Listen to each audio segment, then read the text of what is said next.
नमस्कार दोस्तों, आप सभी लोग कैसे हैं। मैं आशा करता हूँ आप सभी लोग अच्छे होंगे। दोस्तों, आज हम किसी स्थान या स्थल की कहानी कथा पर बात नहीं करेंगे, बल्कि हम ऐसे विषय पर बात करेंगे और उसकी पूरी कहानी और पौराणिक कथा के बारे में जानेंगे। आप लोग थंबनेल देखकर तो समझ ही रहे होंगे। दोस्तों, वीडियो शुरू करने से पहले आप चैनल सब्सक्राइब जरूर कर लें ताकि आगे ऐसे ही वीडियो देख पाएं। हम आज सनातन धर्म के हिंदू ग्रंथों में लिखी कलयुग की पौराणिक कथा और पूरी कहानी के बारे में जानेंगे की कोशिश करते हैं। दोस्तों, क्या आपने कभी सोचा है कि आज इंसान इतना बदल क्यों गया है?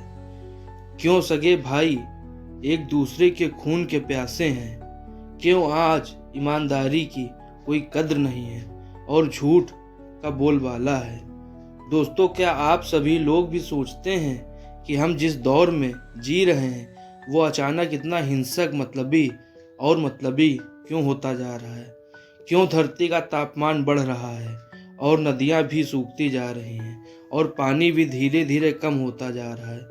दोस्तों, आज से हजारों साल पहले हमारे पुराणों और ग्रंथों में एक ऐसे दौर की भविष्यवाणी की गई थी जहां इंसानियत पूरी तरह दम तोड़ देगी।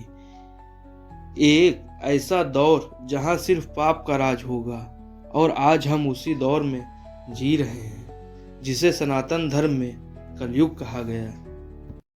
दोस्तों, आज कलयुग के बाद के साथ साथ ये भी जानते हैं कलयुग की शुरुआत कैसे हुई। वो कौन सी ऐसी भविष्यवाणी थी जो आज सच साबित हो चुकी है, और इस युग का अंत कितना भयानक होने वाला है। वीडियो को अंत तक जरूर देखिएगा, क्योंकि आखिरी हिस्सा आपके रोंगटे खड़े कर देगा। कथा की शुरुआत होती है दोस्तों महाभारत के युद्ध के बाद, जब भगवान श्री कृष्ण जी लीला समाप्त करके इस धरती को छोड़कर अपने धाम यानी वैकुंठ लौटकर जाने लगे। तब धरती से धर्म का सुरक्षा कवच हट गया। पांडव भी राजपाट छोड़कर हिमालय की ओर चले गए। हस्तिनापुर का राज सौंप दिया गया अभिमन्यु के वीर पुत्र राजा परीक्षित को। दोस्तों, क्या आप जानते हैं कलयुग को इस धरती पर स्थापित किसने किया? इसके पीछे एक बेहद दिलचस्प कहानी है।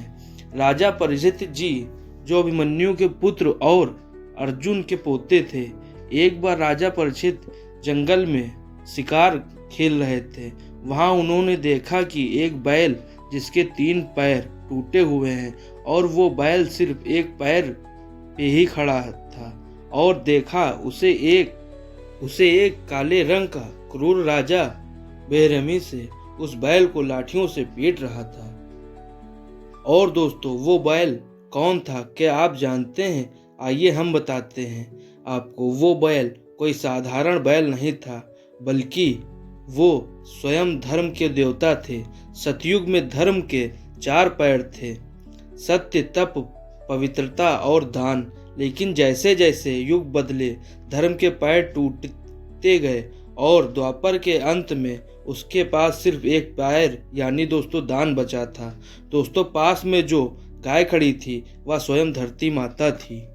तब राजा परीक्षित ने जब उस क्रूर राजा कली का वध करने के लिए आगे बढ़े, जैसे ही कली ने देखा कि उसकी मौत निश्चित है, वो तुरंत राजा परीक्षित के चरणों में गिर गया और दया की भीख मांगने लगा। कली ने कहा, राजन, ब्रह्मा जी के विधान के अनुसार आप मेरा युग आने वाला है। आप मुझे मार नहीं सकते। मुझे रहने के लिए स्थान दीजिए। शरण में आए शत्रु को न मारना क्षत्रियों का धर्म था। इसलिए राजा परीक्षित ने कली को रहने के लिए 4 स्थान दिए। ध्यान से सुनिएगा, ये 4 स्थान आज हमारे सबके विनाश का कारण बन चुके हैं।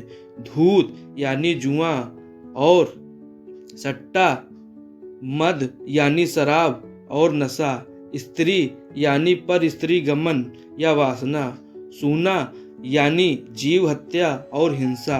लेकिन कली इतने से संतुष्ट नहीं हुआ। उसने कहा, महाराज, ये जगहें तो बहुत छोटी हैं, मुझे कोई एक और अच्छी जगह दीजिए।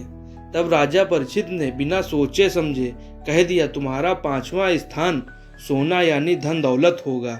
यही राजा परीक्षित से सबसे बड़ी चूक हो गई। दोस्तों, कली ने तुरंत राजा के सिर पर रखे सोने के मुकुट में अपना वास बना लिया और कली के मुकुट में बैठते ही राजा की बुद्धि भ्रष्ट हो गई। और उसी का परिणाम था कि आगे चलकर राजा परीक्षित ने मिक ऋषि के गले में मरा हुआ सांप डाल दिया, जिसके कारण उन्हें तक्षक नाग द्वारा इस डसे जाने का श्राप मिला। श्रीमद् भागवत पुराण के 12वें स्कंद में सुखदेव जी ने परीक्षित को बताया था कि कलयुग में इंसान और समाज कैसा होगा। विष्णु पुराण में कलयुग के बारे में जो बातें लिखी गईं, उन्हें अगर आप आज की दुनिया से मिलाएंगे तो आपके रोंगटे खड़े हो जाएंगे। चलिए देखते हैं वो भविष्यवाणियां जो आज 100% सच हो चुकी हैं। दोस्तों, पैसा ही सब कुछ होगा। पुराणों में लिखा था कि कलयुग में इंसान की इज्जत उसके ज्ञान, चरित्र या उम्र से नहीं, बल्कि उसके पास मौजूद धन से होगी। जिसके पास पैसा होगा वही सबसे बड़ा गुणी और न्यायप्रिय माना जाएगा। आज हम यही देख रहे हैं। दिखावे का धर्म लिखा था। लोग सिर्फ दिखावे के लिए जनेऊ पहनेंगे, तिलक लगाएंगे या बड़े बड़े बाल रखेंगे। ढोंगी साधु संतों की बाढ़ आ जाएगी जो धर्म के नाम पर लोगों को लूटेंगे। रिश्तों का खात्मा। कलयुग में माता पिता की सेवा करने के बजाय लोग उन्हें बोझ समझेंगे। भाई भाई के बीच सिर्फ जमीन और पैसों के लिए दुश्मनी होगी। शादियां सिर्फ एक समझौता बनकर रह जाएंगी जो बहुत जल्दी टूटेंगी। अकाल और मौसम का बदलना। दोस्तों, ग्रंथों में साफ लिखा था कि कलयुग में मौसम बदल जाएगा। समय पर बारिश नहीं होगी, नदियां सूखने लगेंगी, धरती अपनी उपजाऊ शक्ति खो देगी और इंसान भूखा प्यासा तड़पेगा। आज ग्लोबल वार्मिंग के रूप में हम इसे देख सकते हैं। लेकिन दोस्तों, रुकिए, अभी तो कलयुग का सिर्फ शुरुआती दौर चल रहा है। कलयुग की कुल उम्र 4,32,000 साल है, जिसमें अभी सिर्फ 5100 साल ही बीतते हैं। सोचिए, जब कलयुग अपने चरम यानी आखिरी दौर में पहुंचेगा तब क्या होगा। पुराणों के अनुसार इंसान की औसत उम्र घटकर सिर्फ 20 से 30 साल ही रह जाएगी। लोग छोटी उम्र में बूढ़े दिखने लगेंगे। इंसानों की हाइट कद घटकर 2 से 3 फीट रह जाएगी। साथ में दोस्तों, इसका असर हमारी नदियों पर भी देखने को मिलेगा।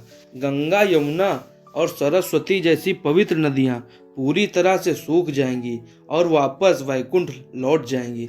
धरती पर पीने के पानी के लिए हाहाकार मच जाएगा और लोग इतने हिंसक हो जाएंगे कि अनाज खत्म होने पर वो एक दूसरे को मारकर खाने लगेंगे।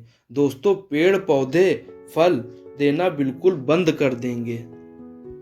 जब धरती पर पाप का घड़ा भर जाएगा पूरी तरह से, जब अधर्म अपनी सारी सीमाएं लांघ चुका होगा, तब इस घोर अंधकार को मिटाने के लिए अवतरित होंगे भगवान विष्णु के 10वें और आखिरी अवतार भगवान कल्कि।